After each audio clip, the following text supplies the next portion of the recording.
1 पर दोस्तों आता है एजुकेशन सिस्टम। वैसे तो अगर एरिया के हिसाब से देखें तो दोस्तों जापान इंडिया के मुकाबले 9 गुना तक ज्यादा छोटा है। हालांकि इसकी आबादी भी काफी ज्यादा कम है, लेकिन दोस्तों इसके बड़े बड़े शहरों में पॉपुलेशन इतनी ज्यादा है कि आपको हर जगह बहुत ही ज्यादा भीड़ भाड़ देखने को मिलेगी।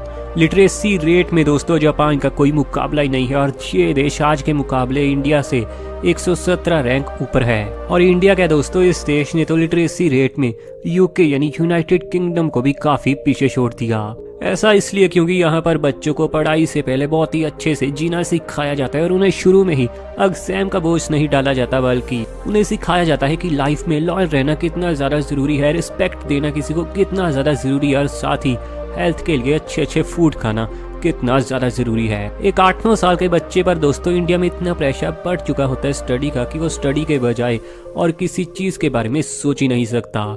लेकिन वही दोस्तों हमारा सच्चा दोस्त जापान है ना, इसमें ऐसा बिल्कुल नहीं होता और यहाँ पर 8-9 साल के बच्चे के एग्जाम तो छोड़िए, उसे स्कूल भी बेहद कम भेजा जाता है और सिर्फ सिखाया जाता है अच्छे से काम करना, अच्छे से रिस्पॉन्सिबिलिटी को समझना, हेल्थ पर पूरा फोकस करना, रिस्पेक्ट देना किसी को और अच्छे से अनुशासन में रहना। दोस्तों यहाँ के हर बच्चे को शुरू में सिखाया जाता है। इन्हीं सब वजहों के चलते दोस्तों जैसे जैसे बच्चे बड़े होते हैं तो उनके अंदर एटिकेट्स आपको बहुत ही अच्छे देखने को मिलते हैं और साथ ही लॉयल रहना भी दोस्तों उनकी पक्की आदत बन जाती है। 10 साल के बाद दोस्तों यहाँ के बच्चे जब लगातार रेगुलरली स्कूल जाते हैं तो उनकी जो अटेंडेंस है वो है 99.95%।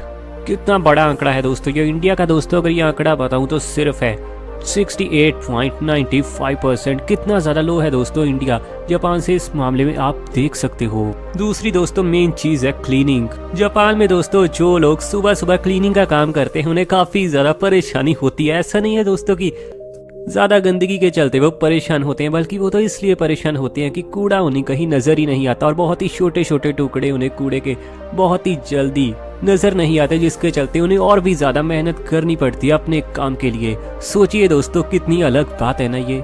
जापान दोस्तों इतना ज्यादा साफ देश है कि यहाँ पर कर्मचारियों को छोटे छोटे कणों को बहुत ही ज्यादा बारीक आंखों से देखकर उन्हें साफ करना पड़ता है। यानी दोस्तों यहाँ पर तो गंदगी बिल्कुल भी अलाउड नहीं है। इसके अलावा स्कूल में दोस्तों कोई भी सफाई का कर्मचारी नहीं होता, बल्कि छोटे बच्चों से हर बार स्कूल की सफाई करवाई जाती है और साथ ही दोस्तों टीचर्स भी इस काम में उनका साथ देते हैं ताकि बच्चे आने वाले समय में अपनी रिस्पॉन्सिबिलिटी को अच्छे से समझ पाएं। इंडिया में दोस्तों अगर ये सब होता ना तो ये जो गंदगी है हमारे स्ट्रीट्स पर ये बिल्कुल ना होती।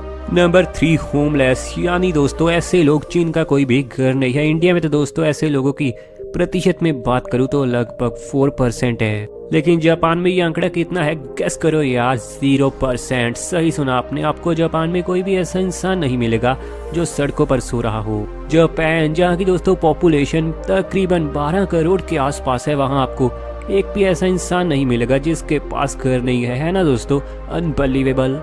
और जिन लोगों के पास दोस्तों अपना घर नहीं है और वो किराए पर भी नहीं ले पाते, वो दोस्तों इससे भी ज्यादा बढ़िया स्कीम लगाते हैं और वो लोग दोस्तों साइबर कैफे में ही सो जाते हैं, जहाँ फिर दोस्तों वो लोग कैप्सूल होटल में सोते हैं। लेकिन किसी भी गरीब देश की तरह सड़कों पर लोग बिल्कुल नहीं सोते। नंबर 4 दोस्तों कॉन्फिडेंस यहाँ पर आ चुका है। जापानियों का कॉन्फिडेंस ना सही में दोस्तों किसी को भी पूरी तरह से मोटिवेट कर देता है। आज के दिन तो अगर दोस्तों हम इसके कमाल के शहर टोक्यो को देखें, जहाँ फिर ओसाका को ही क्यों ना देख लें, जहाँ फिर और भी कई डेवलप शहरों को क्यों ना देखें, हर शहर दोस्तों बहुत ही डेवलप बहुत ही अच्छा है।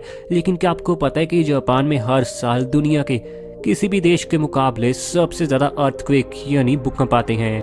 दोस्तों यहाँ पर तकरीबन हर साल 2100 से भी ज्यादा भूकंप आते हैं, लेकिन इसके बाद भी जापान के लोगों का ये आत्मविश्वास ही है दोस्तों जिसके चलते इस देश के लोगों ने कभी हार नहीं मानी है ना दोस्तों। ये बेहद ही कमाल की बात मेरे हिसाब से दोस्तों, ये बहुत वैलिड पॉइंट है कि एक देश जहाँ पर इतने खतरनाक भूकंप आते हैं और लोगों के दोस्तों घर पूरी तरह से चकनाचूर हो जाते हैं, लेकिन फिर भी जापानी लोग कभी हार नहीं मानते। नंबर 5 है दोस्तों नॉलेज ऑफ पोल्यूशन। पोल्यूशन की समस्या तो दोस्तों इंडिया को पूरी तरह से खा रही है और आप तो समझ ही सकते हैं कि जो देश बहुत ही ज्यादा डेवलप होगा वहाँ पोल्यूशन तो दोस्तों काफी ज्यादा होगा और जापान में पोल्यूशन काफी ज्यादा हो सकता है। लेकिन ऐसा बिल्कुल नहीं है दोस्तों, क्योंकि पोल्यूशन के बारे में यहाँ के लगभग 99.92% लोग पूरी तरह से अवेयर हैं और वो जानते हैं कि पोल्यूशन के चलते उनकी एज कितनी कम हो सकती है। यहाँ पर दोस्तों प्रदूषण को रोकने के लिए हर इंसान कुछ न कुछ जरूर करता है। कोई बहुत सारे ट्रीज लगाता है, तो कई लोग ऐसे मिलेंगे जो गाड़ियों का बेहद कम इस्तेमाल करते हैं, तो दोस्तों वहीं कुछ लोग ऐसे भी मिलेंगे जो हाईटेक मास्क को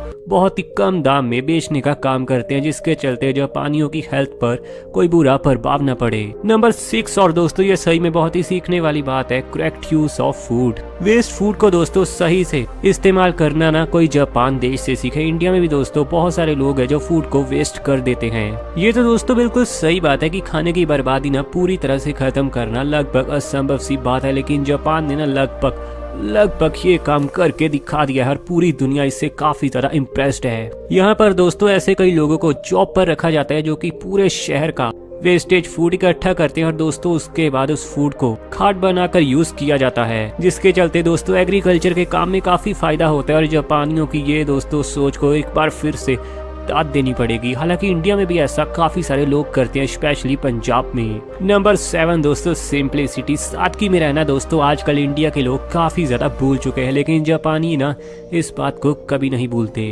अगर आप कहीं जापानी घर में घुस जाए ना तो दोस्तों आपको काफी डिफरेंट सी फीलिंग आएगी और जो आप देखोगे ना आपको विश्वास ही नहीं होगा।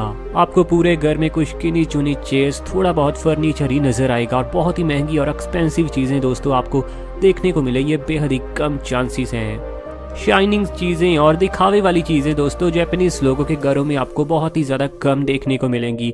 इसकी बड़ी वजह यह है कि यहाँ के लोग सिंपलिसिटी पर पूरी तरह से बिलीव करते हैं और इसका बड़ा फायदा जापानियों को ये भी होता है कि जब भूकंप के चलते घर पूरी तरह से बर्बाद होता है तो उसे दोबारा खड़ा करने में ज्यादा पैसे भी नहीं लगते और ज्यादा टाइम भी नहीं लगता। नंबर 8 पर आता है एक्सेप्टेंस ऑफ नेचर। प्रकृति की दोस्तों कितनी खूबसूरती है ये तो जापानी लोग अच्छी तरह से समझते हैं और छोटे बच्चों को शुरू से ही नेचर से प्यार करना सिखाया जाता है। वहाँ पर यहाँ दोस्तों हर इंसान जब भी उसे थोड़ा टाइम मिलता है, वो थोड़ा फ्री होता है तो प्रकृति के साथ पूरा जुड़ कर रहता है और बिल्कुल भी स्पेस नहीं रखता खुद के बीच में और नेचर के बीच में। ये भी एक वजह है दोस्तों कि यहाँ के लोगों की हेल्थ इतनी ज्यादा बढ़िया रहती है। इनके स्कूल्स भी दोस्तों हर साल 1 अप्रैल से शुरू होते हैं, क्योंकि यही वो समय होता है जब जापान सबसे ज्यादा खूबसूरत होता है, क्योंकि इसी समय दोस्तों चेरी ब्लॉसम का सीजन है। और इस मौसम में दोस्तों टीचर्स और स्टूडेंट्स इकट्ठे होकर हर तरफ पौधे लगाने का काम करते हैं। ये दोस्तों बड़ा ही मजेदार एक्सपीरियंस होगा स्कूल में इस समय जाने का। 9वां दोस्तों सीखने वाला जो पॉइंट है जापान से, वो है रूल्स को अच्छे से फॉलो करना। नियमों का पूरी तरह से दोस्तों पालन करना और अच्छे से उन्हें फॉलो करना। यहाँ के स्कूल्स में बच्चों को पहले 3 साल सिखाया जाता है। इसके लिए दोस्तों यहाँ पर कोई भी एग्जाम नहीं लिया जाता, ताकि बच्चे ये मेन बात, ये बेसिक बात सबसे पहले सीखें। नंबर 10 है दोस्तों स्कोप ऑफ थेफ्ट इज 0, यानी चोरी होने की यहाँ दोस्तों कोई गुंजाइश पैदा ही नहीं होती। और जापानियों को तो ये भी पता ही नहीं होता कि आखिर ये चोरी क्या होती है। अगर उनको दोस्तों कोई कहे ना कि चोरी क्या है तो उन्हें समझ ही नहीं आएगा, चाहे आप इंग्लिश का वर्ड भी यूज क्यों ना करो। जापान की सुपरमार्केट्स में दोस्तों कोई भी इंसान नहीं होता और लोग सिर्फ सामान उठाते हैं और पैसा वहाँ छूट जाते हैं। और जापान के दोस्तों जो छोटे छोटे गाँव है ना, वहाँ पर किसान पूरा दिन खेती में बिजी होते हैं, जिसके चलते वो रात को स्ट्रीट्स पर अपनी सब्जियां बेचने के लिए रख देते हैं और साथ में उनका प्राइस भी लिख देते हैं। और सुबह दोस्तों वो सब्जियां जिस इंसान को भी चाहिए वो वहाँ से उठा लेता है और पैसे वहीं पर रख देता है। तो ईमानदारी किस लेवल तक यार यहाँ पर बढ़ चुकी है आप देख ही सकते हो। आपको दोस्तों क्या लगता है इनमें से कौन सी ऐसी 3 आती हैं जो इंडिया में जल्दी से जल्दी यार आनी चाहिए? नीचे कमेंट में जरूर बताइएगा और ऐसी वीडियोस आगे भी देखने के लिए अपने चैनल को सब्सक्राइब कीजिए और घंटी जरूर दबाना।